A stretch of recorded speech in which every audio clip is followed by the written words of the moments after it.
Alhamdulillahilladzi an'amana bi ni'matil iman wal islam.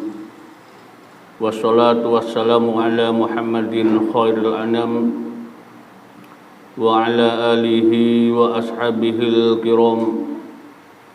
Asyhadu an la ilaha illallah malikul qudusus salam wa asyhadu anna Muhammadan abduhu wa rasuluh. Amma ba'du fa ya ayyuhan nas ittaqullaha haqqa tuqatih wa la tamutunna illa wa antum muslimun. Hadirin sidang salat Jumat yang dirahmati Allah, marilah pada kesempatan ini kita bersama-sama meningkatkan iman dan takwa kita kepada Allah dengan yang sebenar-benarnya, supaya dalam kehidupan ini kita menjadi orang yang berkualitas, menjadi orang yang lebih dekat kepada Allah Subhanahu wa ta'ala.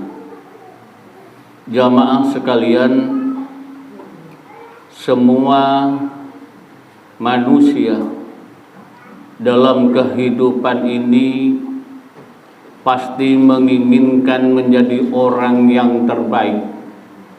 Semua orang tanpa kecuali, termasuk orang-orang yang biasa kesehariannya melakukan kemungkaran pun, dalam hati kecilnya ingin menjadi orang yang terbaik. Walaupun mereka bermoral, berakhlak yang tidak sesuai dengan syariat kita. Rasulullah Shallallahu Alaihi Wasallam selama ia menyebarkan agama Islam, titik berat yang disampaikan adalah akhlak, sehingga sesuai dengan apa yang disampaikan dalam hadis yang diriwayatkan oleh Baihaqi, innama bu'istu liutammima makarimal akhlak, sesungguhnya aku diutus hanya untuk menyempurnakan akhlak. Kenapa akhlak ini punya peran penting sehingga Rasulullah itu diutus untuk menyempurnakan akhlak? Karena akhlak ini merupakan cermin kepribadian dan keimanan seseorang. Akhlak ini merupakan cermin dan dari ketakwaan seseorang, dan akhlak ini mampu mengantarkan menjadi manusia yang bermartabat tinggi. Itu sebabnya maka peran akhlak dalam agama kita ini memiliki posisi yang paling tinggi dalam kehidupan itu. Oleh karena itulah, baik tidaknya seseorang dalam kehidupan sehari-hari yang dilihat adalah akhlaknya. Memang dalam setiap agama itu ada dan membawakan akhlak sendiri-sendiri. Termasuk Islam ada akhlak yang diajarkan dan dituntunkan dalam agama kita. Oleh karena itu Rasulullah menyampaikan, inna likulli dzinun khuluqan, sesungguhnya setiap agama itu memiliki akhlak. Wa khuluquhul islamal haya, dan akhlak islami adalah rasa malu. Hadirin sidang sholat Jum'ah yang dirahmati Allah, Rasulullah Shallallahu Alaihi Wasallam memberikan beberapa kriteria rasa malu bagi kita semua, bagi kaum muslimin. Pernah para sahabat bertanya kepada Rasulullah, bagaimana yang dinamakan dengan malu itu ya Rasulullah? Rasulullah menyampaikan, istahyu minallahi haqqal haya, malulah kepada Allah dengan sebenar-benarnya malu. Qulna ya Rasulullah inna nastahyi walhamdulillah. Kami sahabat bertanya, wahai Rasulullah, kami ini sudah termasuk orang-orang yang benar-benar malu pada Allah. Alhamdulillah. Rasulullah menjawab, qala laisa dzalik. Beliau menjawab, bukan seperti itu yang dimaksud dengan malu itu, bukan. Tetapi Rasulullah kemudian menjelaskan, yang dimaksud malu oleh Rasulullah itu, walakinnal istihya'i minallahi haqqal haya'i an tahfadhar ru'yah. Akan tetapi malu kepada Allah yang benar itu adalah memelihara kepala dan apa yang ada di sekitarnya. Kita tahu bahwa kepala yang ada ini isinya adalah diantaranya ada otak. Otak manusia ini berfungsi untuk menerima semua keterangan, semua informasi. Otak ini setelah menerima bisa menyimpan keterangan informasi dan kemudian mengeluarkan informasi. Kalau yang diterima itu baik, maka nanti pada akhirnya yang dikeluarkan itu juga akan baik. Tetapi kalau dalam otak yang disimpan kemudian dikeluarkan itu adalah banyak informasi sampah, banyak informasi yang jahat, banyak keterangan yang membawa pada orang lain pada sesuatu yang membahayakan, maka itu menandakan mereka tidak punya malu kepada Allah Subhanahu wa ta'ala. Bukan hanya otak, bahkan Rasulullah menyampaikan wa ma wa'a, dan termasuk yang ada di sekitarnya. Apa yang ada di sekitar kepala manusia? Di sekitar kepala manusia itu ada mata, kemudian ada telinga, ada hidung, ada lisan. Mata yang dimiliki oleh manusia ini orang-orang yang imannya kuat akan digunakan untuk melihat sesuatu yang bersifat ketaatan kepada Allah Subhanahu wa ta'ala, sesuatu yang baik, dan meninggalkan hal-hal yang mungkar yang tidak dibenarkan oleh Allah Subhanahu wa ta'ala. Bahkan mata ini kadang-kadang sering berkhianat kepada Allah Subhanahu wa ta'ala. Sehingga dalam salah satu ayat Al-Quran dalam Al-Mu'minun ayat 19 dijelaskan, ya'lamu kha'iatal a'yu wa ma tukhfis sudur. Dia mengetahui pandangan mata yang khianat dan apa yang disembunyikan hati. Itulah mata yang di suatu saat melihat sesuatu kemungkaran, tapi di sisi lain kadang-kadang melihat sesuatu yang baik. Kalau mata ini tidak punya rasa malu kepada Allah, maka sudah barang tentu akan melihat pada hal-hal yang dilarang oleh Allah Subhanahu wa ta'ala. Kemudian maksiat telinga, yaitu mendengarkan sesuatu yang dilarang oleh Allah, mendengarkan orang berbicara yang seharusnya itu sesuatu yang harus disembunyikan, yang tidak boleh orang lain tahu.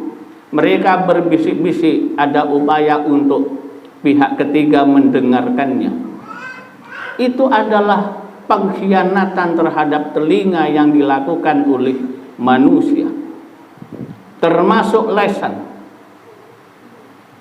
Pernah para sahabat bertanya kepada Rasulullah Shallallahu Alaihi Wasallam, ya Rasulullah, apa ciri-ciri orang yang banyak masuk ke dalam neraka itu ya Rasulullah? Tanda-tandanya itu yang bagaimana ya Rasulullah? Yang mayoritas masuk ke dalam neraka itu. Rasulullah menjawab, al-famu wal farju, yaitu mulut atau lesan dan farji manusia. Jadi mulut ini sesuatu yang menyebabkan banyaknya orang-orang masuk ke dalam neraka. Karena dengan mulut itu yang tidak bisa menahan diri, sering berbicara sesuatu yang kotor, bisa menyebabkan pertengkaran antar teman yang sudah lama dibangun dengan baik, terjadinya fitnah, terjadinya kericauan, semua itu adalah karena lisan. Padahal seluruh manusia sudah memahami ma yalfidu min qaulin illa ladaihi raqibun atid. Tiada suatu ucapan pun yang diucapkan melainkan ada di dekatnya malaikat pengawas yang selalu hadir. Artinya setiap apa yang kita ucapkan, sesuatu yang baik, malaikat itu hadir mencatatnya. Sesuatu yang tidak baik pun malaikat akan mencatatnya. Sehingga apa yang kita ucapkan, baik atau jelek, semuanya ada di catatan malaikat. Hadirin rahimakumullah. Oleh karena itulah kita dalam hidup dan kehidupan ini, kalau ingin menjadi orang yang selamat, maka mari kita menjadi orang yang punya rasa malu. Malu dalam hal ini mengerjakan sesuatu kemungkaran, malu kepada Allah Subhanahu wa Ta'ala. Dan kita perbanyak melaksanakan ketaatan, sehingga itu sebagai bekal kehidupan kita. Ini ciri yang pertama. Kemudian ciri yang kedua, kata Rasulullah, wal batna wa ma hawa, yaitu orang yang malu itu adalah orang yang bisa memelihara perut dan apa yang berhubungan dengan itu. Jadi perut dan sekitarnya. Isi perut ini harus sesuatu yang halal. Makanan, minuman harus halal. Dan harus dijaga betul makanan yang haram. Karena makanan yang haram itu, ini berbahaya dalam kehidupan kita. Besok akan dimintai pertanggungjawaban oleh Allah Subhanahu wa Ta'ala. Bahkan kalau ada bagian daging dari makanan yang haram, maka tidak layak dan tidak pantas dia akan masuk surga. Bahkan dalam hadis yang diriwayatkan oleh Ibnu Hibban, innahu la yadkhulul jannah lahmun nabata min suhtin, sesungguhnya tidak akan masuk surga yang ada daging yang tumbuh dari makanan yang haram. Bahkan doa kita, walaupun sudah berpuluh kali mengadukan kepada Allah, ada bagian haram yang termakan, maka Allah pun akan menolaknya terhadap doa-doa kita. Sehingga perlu ada pembersihan. Manusia diperlukan untuk banyak bertobat kepada Allah Subhanahu wa Ta'ala, agar menjadi bersih, agar kita menjadi orang yang disenangi oleh Allah Subhanahu wa Ta'ala. Karena kalau masih ada sedikit pun daging yang tumbuh dari makanan minuman yang haram, maka bagaimana Allah akan menerima ibadah kita? Hadirin yang terhormat, dan termasuk bukan hanya isi perut, tetapi kata Rasulullah wa mahawa, dan termasuk yang hubungan dengan itu. Apa yang berhubungan dengan perut kita?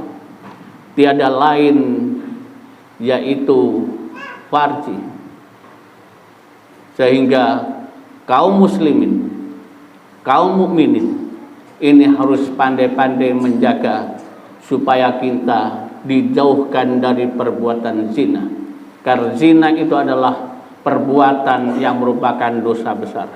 Hadirin jamaah rahimakumullah.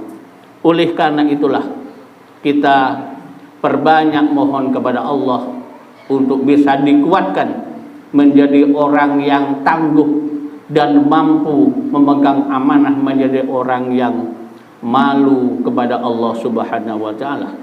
Kemudian yang ketiga, ciri-ciri orang-orang yang malu kepada Allah Subhanahu wa taala, wal tadhkirul mauta wal bila, yaitu mengingat mati dan kehancurannya.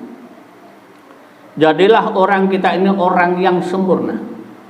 Jadilah kita ini orang yang terus memohon kepada Allah, menjadi orang yang dijauhkan dari hal-hal yang membuat kita ini malas dalam ketaatan. Karena bagaimanapun juga kita ini akan mati. Maka orang yang cerdas itu bukan orang yang matematikanya 10, bukan orang yang mata pelajaran IPA-nya itu semua unggul, tidak ada yang menandingi. Tetapi Rasulullah punya kriteria sendiri yang dinamakan orang cerdas itu al-qayyis man zada nafsuhu wa amila lima ba'dal maut, yaitu orang yang menyiapkan dirinya dan beramal sebagai bekal setelah mati. Kita tidak ada henti-hentinya mencari bekal dalam kehidupan untuk akhirat. Kita hidup ini tidaklah terlalu lama. Usia umat Nabi Muhammad itu antara 60-70 tahun. Tinggal kita punya kaplingan berapa tahun. Ada yang kadang-kadang angan-angannya cukup tinggi, menganggap sampai 70-80. Dia baru usia 15 tahun sudah meninggal dunia. Oleh karena itu, karena usia ini ada di tangan Allah, maka perbanyak kita mencari bekal untuk kehidupan kita besok di akhirat. Mudah-mudahan kita ini diberikan kekuatan oleh Allah Subhanahu wa taala menjadi orang yang kuat mencari bekal dengan tanpa putus asa, tanpa lelah. Terus kita istiqomah beribadah kepada Allah Subhanahu wa taala. Amin amin ya rabbal alamin. Barakallahu li wa lakum. Alhamdulillahilladzi lahu ma fis samawati wa ma fil ard wa lahul hamdu fil akhirati wa huwal hakimul khabir.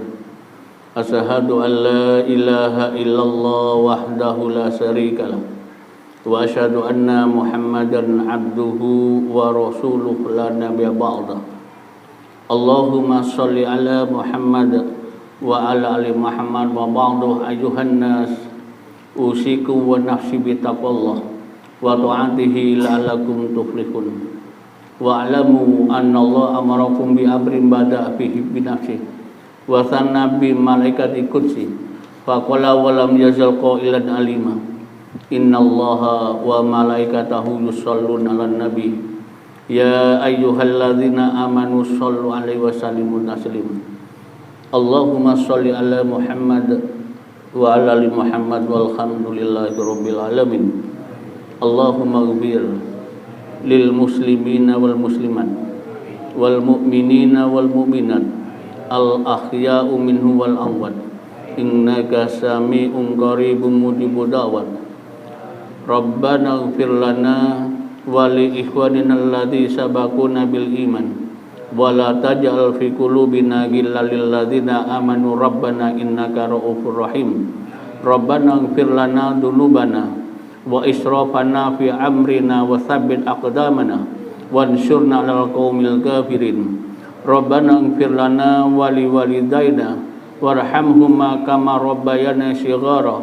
Rabbana atina fid dunya hasanah wa fil akhirati hasanah wa qina adzabannar. Walhamdulillahi rabbil alamin. Ibadallah wala dzikrullahil akbar.